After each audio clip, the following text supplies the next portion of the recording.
sumo squats. Your stance is going to be just 1 foot ahead of your regular squat stance. Shoulders are back, abs are engaged, and again, you are closing your door with your bum. My hands are inverted like that. That is to prevent glute imbalance.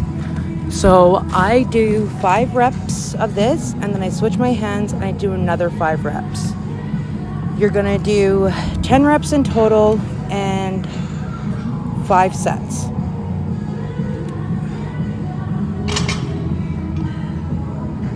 And we're breathing in and out, shoulders are back.